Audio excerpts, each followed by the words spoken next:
This is Natural Powerlifting Radio. Deadlifts, chicken nuggets, video games. This is Check My Total, a powerlifting podcast with Timothy Payne and Andrew Hinson.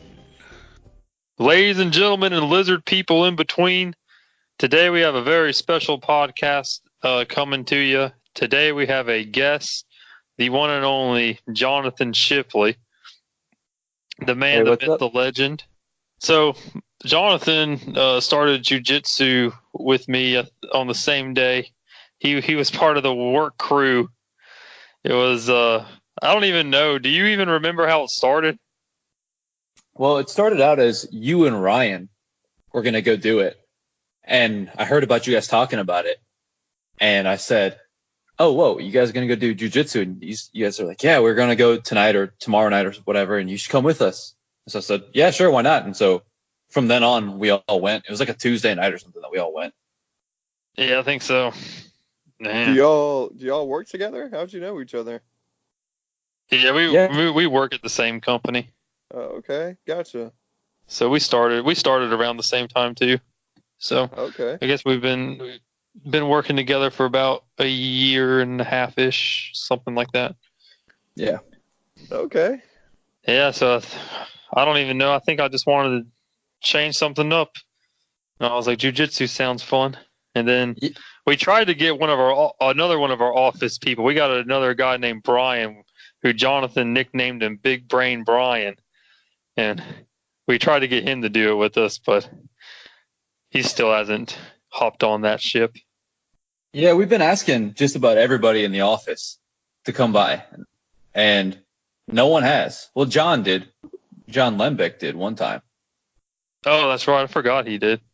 Yeah, he showed up, but he went to Decatur that night. Oh, yeah. So we got one other guy, but yeah. So Jonathan's like me. His first tournament was last Saturday. Was actually my first tournament was back in March. This was my second tournament. I totally forgot about that.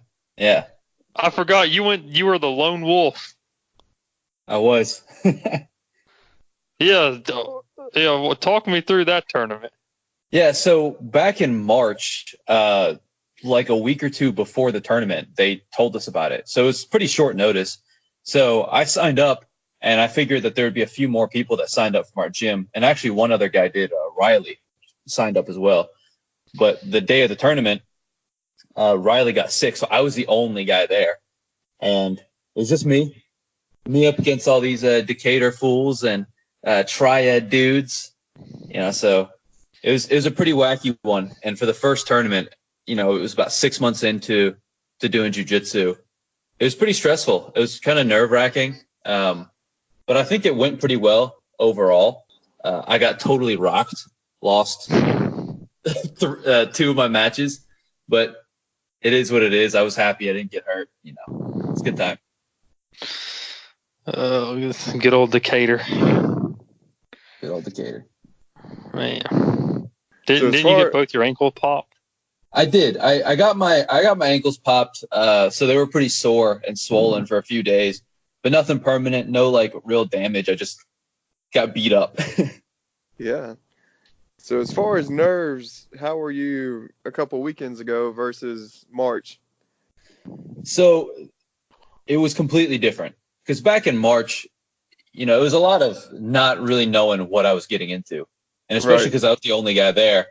It's a brand new environment, plus brand new people, plus I've never competed in jiu-jitsu before.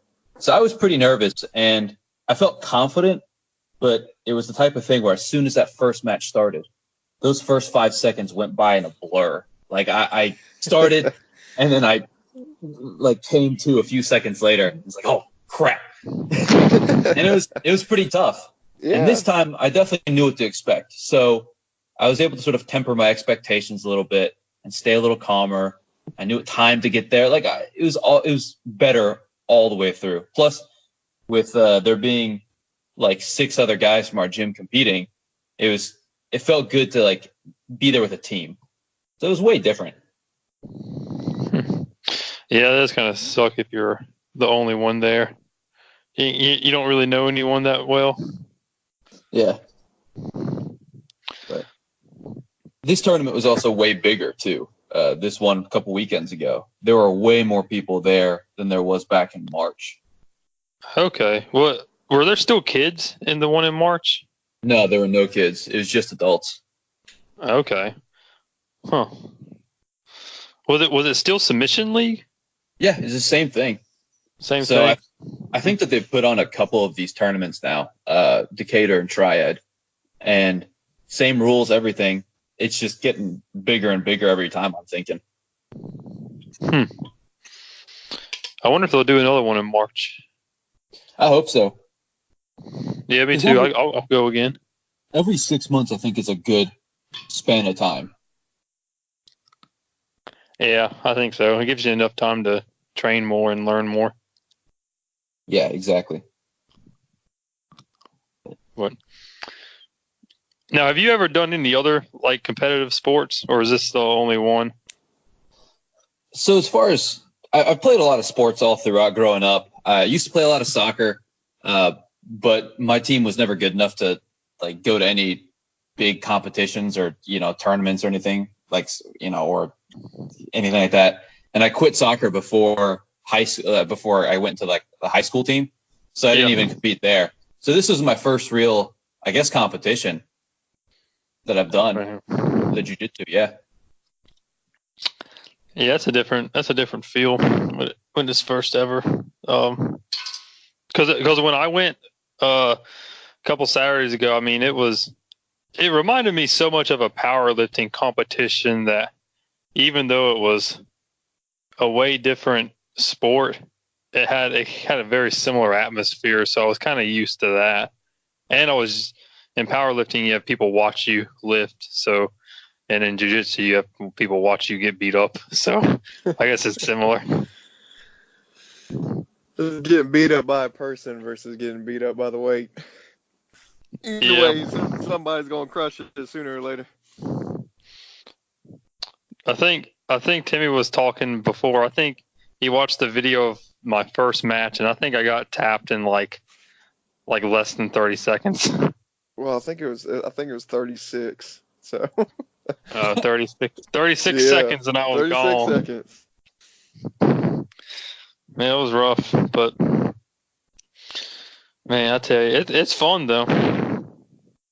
Yeah, that first match is especially tough because I don't know. For me personally, it was like, man, I don't want to get absolutely rocked. I got people watching me. I don't want to like look bad. I don't want to look bad in front of like the gym. I don't want to be the only dude who just loses completely. So that first match is super stressful in that way. Not in terms of the jiu-jitsu, but in like the meta. That's true. Yeah, I mean, it's kind of weird because I mean, we're all white belts, so it's not like we got that much to prove. But it's still kind of like it kind of sucks if you show up and you're from another gym and everyone else is doing good, and you just suck it up or something. Yeah. Well, most of the people there were white belts. I'd say it was mostly white belts. A good number of blue belts, but then there really weren't that many purple and up. Yeah, it was more of a beginner's event. But man, I'm telling you, watching some of those higher level people, man, their game is insane. Oh, it's a completely different type of jiu-jitsu at that point. Yeah, it's amazing to watch. And then you look at what you can do, and it's like, man, maybe one day. But it was a good experience. So what did you come? How many matches did you have that day?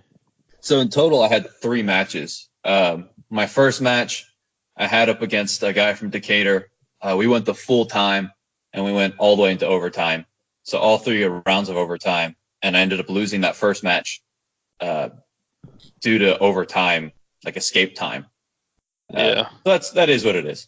The second match, I won with a heel hook, and then the third match, I lost after a few minutes, eventually to an arm bar. So 3 total matches. How many did you have? Did you have 4? I had 4. I went 2-2 because I lost the first match against the guy who would end up winning the division, and then I went up against him again and lost. But, well, dude, what do you think about that overtime, man? I thought that was exhausting. Overtime killed me. I mean, I paced myself really well. Like, I worked really hard on pacing myself through the match because I knew, all right, this is going to be a long 6 minutes, so you got to be super careful. But then that overtime, I gassed myself so quickly because it's do or die at that point. Because I knew that if it gets into overtime, you got to end it quick. If you can't end it quick, you got to hold on. So It's really hard to decide up front if you're going to use a bunch of energy to try to end it quick. But if it fails, you just, you gas yourself out. Or do you just try to hang on and try to build up time? Yeah, it's hard. I mean, I was gassed when I got to overtime, so I knew I wasn't finishing. Oh, absolutely. But so, what'd you weigh in at, and what weight class you end up going in? So my final weight for that morning, I think my weight class, the upper limit was 162.5. I think I came in that morning at 159. So I was towards the top of that for sure. Nice. What was the bottom end? What was the cutoff? The bottom, I think, was, I want to say it was like 149. Really? Yeah, something like that. So it's a 150 bracket, basically. Yeah. Okay. I was stressing out the whole week before because all week I'm weighing myself and I'm at 162 day after day. Finally, the night before, I dropped down to like 160, and I thought, okay, it's probably about as good as it's going to get. Yeah, but I mean that's pretty nice. That I think it's kind of interesting, the weight class divisions. They seem to be they're not increments of 10 necessarily, but what are they in increments? This was different because I thought they were like the official UFC weight classes, but these were a little different, I thought. Yeah, they were basically increments of like 13. Yeah, it was really weird. And a half, yeah. Because there was a 162 bracket, and then there was a 175, and I think the one after that was like 189 or something. Yeah, it was kind of an interesting way to divvy them up. Timmy, what's the powerlifting ones? Aren't they they're in droves of, what are they in? Well, they're kind of different too, because it's like the heavier you get, the wider gap it is. Because you go from 105 to 114 to 123 to 132, then 148. But then you get to 165, then it jumps to 181, and then 181, goes to 198. And then from 198, it's 220 and then 242. And then from 242, you go all the way to 275. So, it gradually, your gap gets wider the heavier you get. Yeah, I never remember those low weight classes. It's to 308. So that's true. Yeah. The smaller you are, I guess it's closer to 10, 15 pounds. But the heavier you get, the widest gap can be like 25 pounds. That's true. Another thing that surprised me about these weight classes at the tournament is the max weight class was 215, and then it was just 215 and above. Anything goes.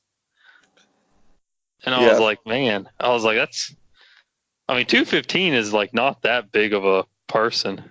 No, it is a big person, but when you're coming from a powerlifting, when you have 300-pound dudes, yeah, it's kind of like, man, that's interesting.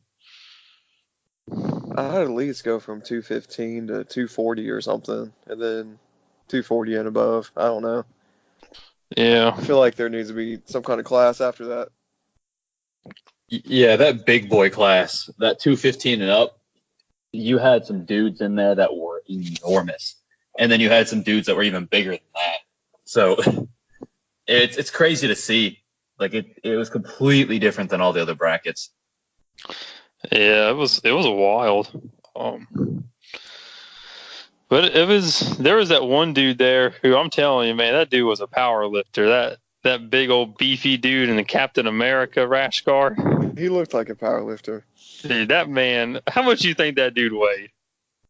Oh, I don't know, because he was kind of short, but I say it's still at least either 280 or 300 pounds. That was a big boy. Yep. And he could move too. Did you see him moving? I mean, he was like jumping over dudes. Like, his footwork was crazy. Yeah, I saw that and I was like, oh yeah. I was like, this is ridiculous. I was like, this guy's a mutant. I think at one point I saw him like jump into a scarf hold and just put the pressure on another dude, and the dude tapped instantly. I mean, could you imagine this dude jumping down on you? That's a lot of meat, man. Squeezing the air out of you. You couldn't get a breath in if you tried. Yeah, you really couldn't. I mean, maybe one day I'll be good enough to go against those big boys and actually do something, but goodness gracious, when you move like that, I mean, I thought he would be a typical dude who just get winded, but whew, that man was scary. But yeah, I mean, that's the thing about jiu-jitsu though, at that level, is that like to compete against a dude that much bigger than you, you have to be an expert at jiu-jitsu. Otherwise, just like sheer size, physical size is going to crush you every time. Yeah. I mean, there is a reason there are weight classes. Yeah. But that being said, there was the absolute where there are no weight classes. That is true. If you look at the guy who won, he's the same weight as I am. Yeah, Jacobs, man, he's so good. That dude is savage. Like I said, we need to figure out where he's fighting at and go watch him. Yeah, I need to see if he's got any scheduled fights. Do you know if he's scheduled for any, Jonathan? I want to say that he was scheduled for one in Memphis, but that might be someone else. I mean, I'm sure he is. I feel like he's always got fights going on. Yeah, man, he's a savage. Man, so freaking good. So I'd like to see if his stand-up matches his ground game. From what I hear, yeah, he's just a monster all around. Well, I hope he makes it then. Yeah, I do too. Hey, I hope to be playing as him in the UFC video games. If they ever make a fourth one. Yeah, if they ever make. Have you ever played the UFC games, Jonathan? No, I never did. I might have played like a demo or something of them at one point, but they always seem so goofy to me. I always just see glitches about them. Dude, the glitches are so funny. Which we have the third one, and it's actually really fun. And there's not a whole lot of glitches, but whenever you do get a glitch, man, it is weird. Like your guy will like flip or like go out of the cage. Yeah, that's pretty crazy. But those are few and far between now, since it's been patched a million times. That's kind of a bummer. I mean, those glitches are kind of, you kind of look forward to them here and there. Or like people's heads will disappear, so just be like floating eyeballs. All kinds of weird stuff. They're fun though. But so did you do anything to prepare for this competition? Like, did you do anything out of the norm? Did you like try and eat healthier or anything? Really, no, because I figured, all right, I need to go in feeling good, and I feel best with the routine that I have. So I'm not going to do anything different at all. The only thing that I did do different is I worked out a little less that week, just so that I, wouldn't overwork myself through the week and then be tired or sore or something for Saturday. I wanted to go in feeling really good. The only thing I had to do, though, was be careful about my eating just so that I'd make weight. It wasn't based on a performance thing. It was just based on making weight because I was so close to that cutoff. Yeah. And that was definitely tough because I definitely had to, I was like, man, I got to stop drinking so much water. the night before and the morning of, just so that I don't, so I'm not overweight because of water. Yeah. So it was kind of stressful on that end, but as soon as I weighed in and we had an hour, maybe an hour and a half before our first match, it was nice because I had a chance to refuel and feel good before the matches started. Yeah, I think, do you remember what time your first match started? I want to say that it was like at 10:30 or 10:45. Yeah, so I was a little surprised that I guess it's kind of hard to tell when exactly your match will be because you weigh in at 9 and then you have an hour to kill. Then 10 they start, but they seem to do it. I don't know if they did this back in March, but they did it at this tournament where they seem like they just worked their way up the weight classes. Did they do that back in the other tournament you did? That sounds right. So one thing that was different about the last tournament that I did is I weighed in at 9 and my first match was at like 9:30. So I was the first match, the very, very first match. So there was an additional level of stress for me personally because I had just only a little bit of time to warm up. I didn't have this time I had a whole hour to like warm up the joints, like get nice and, worked up a little bit so I don't go in cold, but I went in completely cold and I hadn't seen any other matches beforehand. So I didn't even really know how it worked in a tournament setting versus just rolling at the gym, because there's a ref here and you have to, we didn't have to bow last time like we did this time, which threw me off, but dude, what to give people some background, 10th Planet is, I don't know, what would you say? Not the Oriental experience. I was going to say unorthodox, but yeah, sure.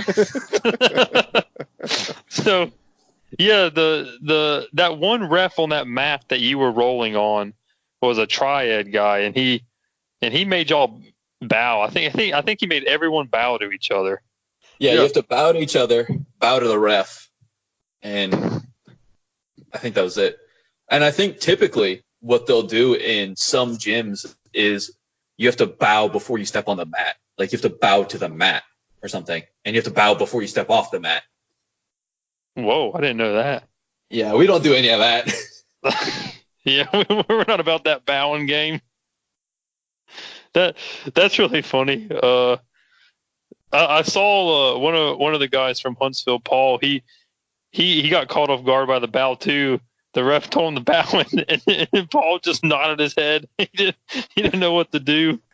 Well, he's just a good old country boy. He's not used to the bowing. Yeah. People in Alabama don't bow. But that was pretty funny. But so at the last tournament you did they have the mats divided into 4 sections like they did at this one?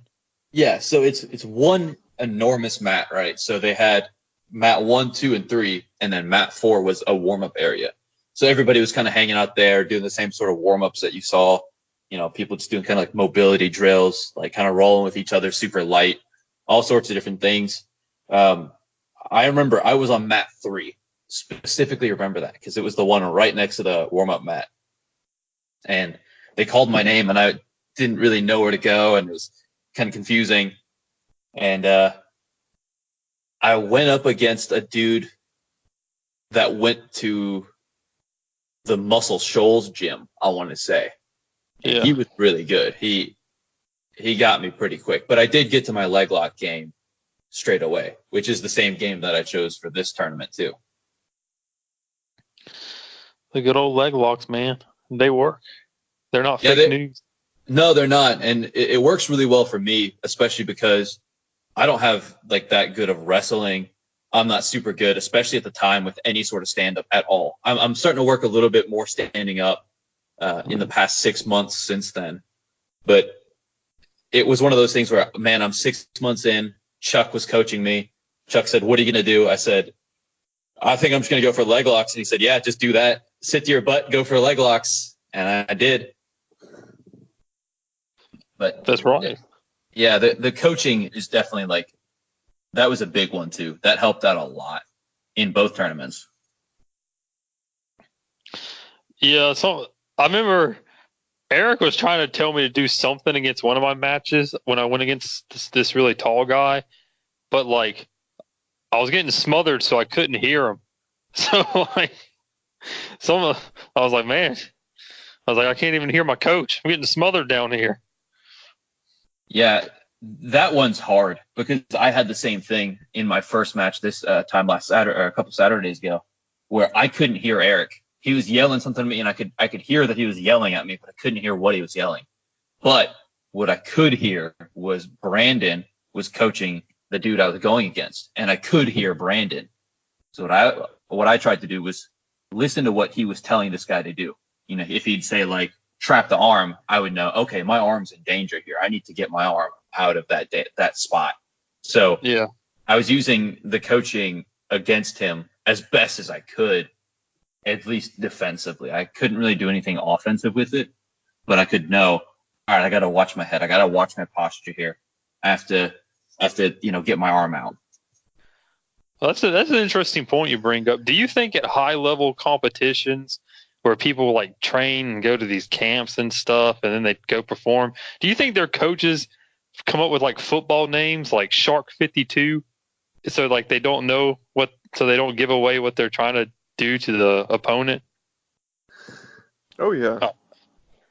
Like, because I don't know, because I could see that, if you're like, oh, go for the Kimura, well then the dude knows you're going for it, so he'll defend it. Yeah, because sometimes these UFC fights, they'll have microphones and stuff on the corner, and yeah, they're calling out code names and things. So I imagine it's the same exact way, jiu-jitsu or whatever else. And another thing you got to think about is that higher level stuff. You're going against people in different countries, so a lot of times it's a whole different language. So that's a good point. You can yell what you want to, and they're not going to understand it anyway. So that's the real trick, is to learn every language so that when you go compete internationally, you can hear everybody's coach. You gotta get that Rosetta Stone. I'm gonna give Eric or Chuck a Google Translate if I ever make it big. There you go. Well, actually, so now that I'm thinking about it, one other thing about 10th Planet is there are so many random names for all the different techniques. Because 10th Planet Jiu-Jitsu is a completely different style than like sort of the traditional, like even like Gracie Jiu-Jitsu. So, we've got goofy names for things like, everything in rubber guard. You got things like the zombie, the meat hook, crack head control. You got lockdown. I mean, 100%. Yeah. So even if these moves exist in other sort of styles, just by calling out these weird names, other guys may not know. Because if your coach is yelling out to you, go from the lockdown, get an electric chair sweep. If the other dude doesn't know what that is, he may not know what to defend based off of that. That's true. That's a fair point. I wonder why. That's probably why they have such weird names, or that's probably a reason why they probably just gave them weird names so they wanted to. Yeah, I mean, 10th Planet has enough weird dudes that would just pick a name because it sounds cool. Yeah, that sounds about right. But actually, I remember watching like an interview with Eddie Bravo or something, some time ago, where they asked him something like, "Why is it called this?" And his response, or like, his first gym, it was hard to explain what a move was. It's that thing where you have to like kick your right leg over or whatever, and it's just really confusing to explain it that way. But if you just say this goofy name, they're like, oh, yeah, no, I remember that. It just sticks out in your mind a lot more. That's true. I'm trying to get Timmy to come down for a class one day. Yeah, man, I gotta get my toes chopped up before I try anything. That's true. You gotta get those ingrown nails taken care of. Yeah, man. But I'd love to. I'd love to come roll around. Yeah, it'd be fun. So, Jonathan, you got any game plans for coming up? Or you're just gonna keep showing up and keep learning some new things? Man, I'm just gonna keep showing up. I think Jiu-Jitsu is one of those long game sort of things. You see a ton of people who've been doing it for like 5-10 years. You know, a bunch of old dudes come in all the time, and so it's not just like a young guy's game where you get hurt and then you have to retire and quit by the time you're 35 or something like that. So, you know, man, just keep showing up, get a little bit better here and there. Try to go to as many classes as I can. I'm going to try to go to the Decatur's gym here and there just so I can learn from Brandon some, roll with completely different people. Yeah, I need to do that too. Especially because, like, you know, the Huntsville place, you only have, what, like 20, like a pool of 20 or so guys that show up pretty regularly. So, you know, you've rolled with the same guys, you know, dozens of times. And that's great, especially when you're new, because everybody's so much better than you. But once you start learning their games and you can start coming up more to their level, it becomes much more gradual. But if you can go somewhere like Decatur where there's some real killers over there, learn some from them too. I mean, you're just going to pick up so much faster, like bigger chunks of information at a time. Yeah, that's true. And kind of speaking to that, the guy that I ended up losing to, I mean, he rolls way different than anyone that I've gone up against. He was more like super aggressive, like seemed to pull some like more wrestling-esque type stuff. And just very a lot more aggressive than what I was used to, and it threw me off. You talking about Gray Shirt? Yeah. Yeah, I feel like that dude might have wrestled in high school or something. He looks like a wrestler to me. Yeah, and like he was extremely like because you know, like in the gym, like if someone's standing up or on the ground, you know, I might go for a leg or try and pass. Dude, this guy grabbed my leg and just yanked me by it. And I was like, whoa. I was not expecting this. Yeah, man. So it also taught me that I should probably be more aggressive at times, you know, try and pull some more of that stuff into my game sometime. But yeah, man, different people roll different ways, and it's good to get a good broad rolling perspective. Yeah, because like you can always pick something new up from someone. Yeah. High tide raises all ships, sort of thing. Oh, fancy. Yeah, you know. Hey, have y'all seen the Joker movie? Not yet. No, I'm trying to see it this weekend though. Oh man, I still haven't seen it. I keep hearing all these good things about it. Man, I tried to go see it the other night, but I get to the movie theater and it's all sold out. Ooh. Wait, what movie theater did you go to? I went to two of them. I went to the one by the Topgolf. It's a little movie theater, but it's pretty nice in there. And then I checked out the one on Bridge Street. Well, they weren't sold out, but the only seats available were the ones right up on the screen. Dude. Yeah, and I'm not going to go to the movie theater and sit there and have my neck cranked all the way up and have to look left or right to see what's going on. No, let me tell you a life tip on that Bridge Street theater, dude. I went one time, and I only been there one other time. I forgot that you had to reserve your seat, so I get there and I noticed, I was like, oh, there's seats here available. It was like the third row, but the theater we were at, I didn't realize the third row was like, it was super close to the screen. And my neck was getting cranked, and so I was like, "There's no way I can do." It was for Detective Pikachu, and I was like, "There ain't no way I'm sitting through this movie and gonna break my neck." And then I started looking around, and it was kind of packed with kids. But then I noticed, dude, those handicap chairs are never taken. Yeah, dude. I moved back to the handicap chairs, which are like twice the size of a normal chair. Man, it was a great movie.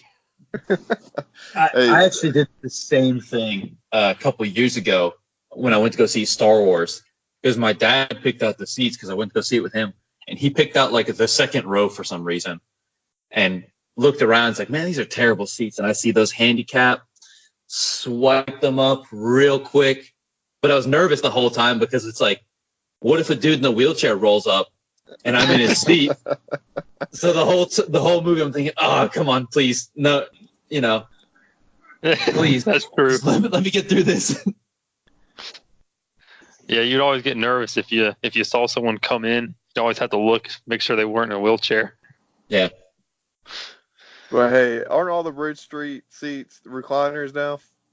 Yeah, I think they're all recliners. So I guess that's a little bit less horrible than going to a regular theater. At least you can recline back to where your neck's not totally pointed straight up in the air. Yeah, kind of. This one was bad. Like, it depends on which room you go into.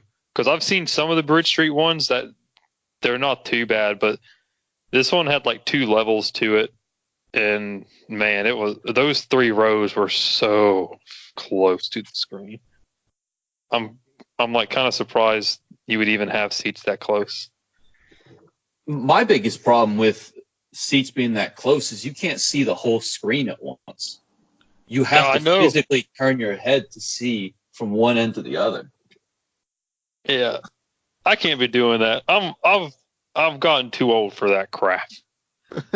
I'm not turning my neck to look at the other end of the screen. Well, that's kind of like how them IMAX theaters are, where they kind of wrap around you. I've actually never been to an IMAX theater. Never. They're pretty neat. Kyle and I saw Rogue One or something like in IMAX 3D. It was pretty neat. But you have to do the same thing. You got to like turn your head back and forth. Well, here's my have y'all been to a 3D movie recently? Because I haven't been to a 3D movie in probably 10 years. I think I've gone to a movie that was in 3D and specifically got the non-3D times just because I didn't want to go see it in 3D. Yeah, I ain't about that 3D. You definitely got to pick and choose. Like, we went to go see Into the Spider-Verse in 3D, but I know Andrew's seen it, but it's such a visual spectacle. That one, the 3D actually worked with it. But if you just go to see something, that they put 3D on just to say it was in 3D, like Toy Story or something, I don't think it adds to it any. At least go ahead. At least the glasses are better now, though. They're not those like cardboard red and blue, glasses where like the screen just looks terrible the whole time. Oh yeah, because that's what I remember wearing. Yeah, now they have the plastic black, like they just look like regular shades or something. Yep. Well, Jonathan, you got any new video games on the horizon? Oh man, any new video games? The Outer Worlds is coming out in a couple of weeks, and that looks pretty good. That's I totally forgot about that. Yeah, made by Obsidian, which made Fallout New Vegas. So they had some. Yeah, it was exciting because they made a couple cracks at Bethesda during the initial like promo period of it. So that one looks pretty good. Sword and Shield, Pokemon Sword and Shield's coming out in a couple months, or in next month, I guess. Yeah, that's pretty crazy. But nothing too crazy on my radar. I'm just waiting for those 2 games. Waiting for Kerbal Space Program 2. That's right. Looks like that'll be a good one. And until then, man, I'm just gonna keep hanging out on Monster Hunter. Nice. I tell you, we need to plan a day where we get on Monster Hunter together, and you just carry us through the rest of our main story. Yeah, I got you, guys. That'll be easy. I'll mess around with a new weapon or something. I don't know. Hey, is your Monster Hunter name in Japanese or is it an English name? No, it's an English name, but just for that, I should probably change it to a Japanese one for the authentic experience. Dude, I'm telling you, when I'm in Monster Hunter and I pop that SOS flare, I love it when I see a Japanese name I can't read. That just means it's going to be an easy win. Man, you get those squiggly lines and man, they're about to speed run this guy for me. Yeah, for real. I love the Japanese community. I love those guys. I died one time, and this was like in the first 30 seconds, and before I could find the monster again, they already killed it. It's like, man, these guys are crazy. But yeah, it's been a hot minute since I played Monster Hunter. I have to knock some rust off if we get back on it. Yeah, we need to. Yeah, but it comes back quick, man. When I picked up that expansion, it'd been like 6-8 months since I'd last played. And at first I was like, man, I don't even remember what the heck was going on, what any of this stuff is. But once you get back into that flow, just like riding a bike. Hey, the expansion is free, right? You just have to beat the regular game? No, it's actually $40. Oh, but, really? Yeah, but it's as big as the regular game was. Oh, okay. Yeah. It's pretty crazy. And they've added I want to say they've added at least 12 new monsters. There's a whole storyline associated with it. A couple new areas, new hub. So there's a lot to it. Okay. Well, I didn't know that, but still, that don't sound too bad. No, I mean, I've already put, an embarrassing number of hours into the expansion. So I got my money's worth for sure. Cool. Man, I need to hop back on. Oh, dude, I forgot to bring this story up. I forgot to tell people, dude, that most people don't even call you Jonathan at the Jiu-Jitsu gym. Dude, he's got a nickname. Tell people your nickname and how that came to be. So my nickname is Almost. ALMOST. Almost. And it started out months and months ago. Probably we were only must have been 3 or 4 months in at most to doing jiu-jitsu. And Chuck started teaching at our gym, helping Eric out and stuff. And Chuck's, super good leg lock guy, skinny guy, not one of the super big ones. So, he showed me a lot of leg lock stuff. And I was rolling with him one day, and I went for a leg, and I got locked up on it, and I almost finished it. I almost got it. Chuck says, no, you weren't anywhere close, but you were almost there. I don't even know how they started calling me Almost off of that, but from then on, Almost. And so I don't even think about it anymore. I don't, I hear it and I know it's me. But the funniest part is, it's not like a regular nickname that you would hear, that sounds like a noun. It's not like, hey, killer, or, yeah. Hey, T-Dog. It's, hey, Almost. And so there we are at the tournament. And I think it was during a break. So, they took a 20-minute break or something at one point. And we're just hanging out and everything. And everybody that came out to support from our gym and everyone that was competing at our gym, they said, hey, let's all take a group picture, just to, show up, whatever. And Andrew and I were off. Dude, I think we were about to get some food or something. And, you just hear, Andrew, Almost, just people screaming our names. And there's people looking around going, why are they yelling Almost? What the heck is going on? And I know, it's me. Dude, it's a classic name. I'm pretty sure people at the gym don't even know your real name. No, there's people that don't. I was talking to some guy, and I was like, yeah, Jonathan. I was like, yeah, he likes to lock up the legs too. And they were like, Jonathan. I was like, I don't know any guy named Jonathan. I was like, Almost. They're like, oh, that guy. I didn't know his name. Yeah, it's even gotten to the point where if there's a new guy that comes to our gym and I introduce myself to him, I have a moment where I don't know what to introduce myself as. That's true. Because I'll be like, hey man, my name's John or Jonathan or something, and they'll go, oh, okay, nice to meet you or whatever. But then nobody else will call me that. Everybody else will call me Almost. So I always wonder if these new guys are like, what is going on? What That's is this true. big name? I think I'm the only one that calls you by your real name. Probably at this point. Yeah. I mean, it's gotten so bad that to this point, we've got a little blackboard that we write our names up on and just write the number of like reps we've done of like the flow of the month. A little competition, who's in first place, who's done the most. So if I'm up there, I write almost, because I know if I put John or something, no one would know who that was. That's true. Well, man, I guess this is it. This has been a fun little podcast. It has been. I'm glad you came on today, man. Yeah, it was a good time. Thanks for having me. Hey, you got any? Check in with you. Yeah, you got anything you want to plug? You want to plug anything? You got any messages for the people? Plug-in. If you want to follow me on Twitter, you can at fried pork cutlet, all one word. Probably about it. I don't have anything. Yeah, I don't have anything else to plug. Just fried pork cutlet.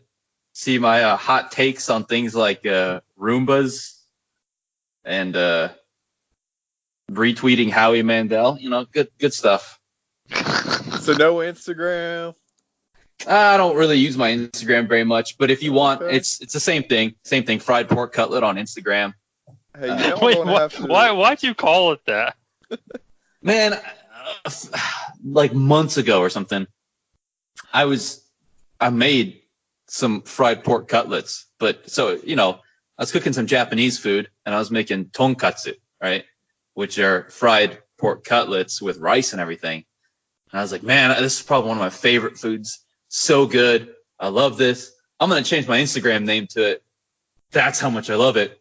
And as I'm putting down, tonkatsu, I was like, man, people aren't going to know what this is. They're just going to look at me and think that I'm some kind of weeb or something. I can't put that. I can't put a Japanese, I got a fried pork cutlet. Man. That's two great names, almost in fried cut porklet. Yeah. Yeah, Eric makes fun of me every time he posts something and tags me in it, or every time I like something on Instagram that he sees. He's like, fried pork. What the hell kind of name is that? It's a great name, man. But with all podcasts, we got to go out with a bang. So this is it. Fried pork cutlet almost coming at you live. The flat earth is real. The lizard people are coming. It's 10th Planet Jiu-Jitsu, and we're looking into it. Coming at you live from the rookie white belt town of Alabama. We're coming for everyone. We're going to keep getting better because we suck right now, but that's okay. Jonathan going to be cooking up those fried cut pork legs. I'm going to be chopping them down, eating them with my teeth when I get done with this vegan challenge. Because at the end of the day, meat is way better than these stupid asparagus I just had for lunch. Because, ladies and gentlemen, if you're not eating the blood of an animal, then you're going to be eaten by another animal who's going to taste your blood. Remember, eat what you kill. We're out. We'll see you on the next one. Peace. Bye. Up next is the IBP Morganton Push-Pull in Morganton, North Carolina on November 9th. Come out to support the event, and for more information, visit ironboypowerlifting.com. Please subscribe and thank you for listening. Be sure to follow @CheckMyTotal on Instagram for all the latest updates.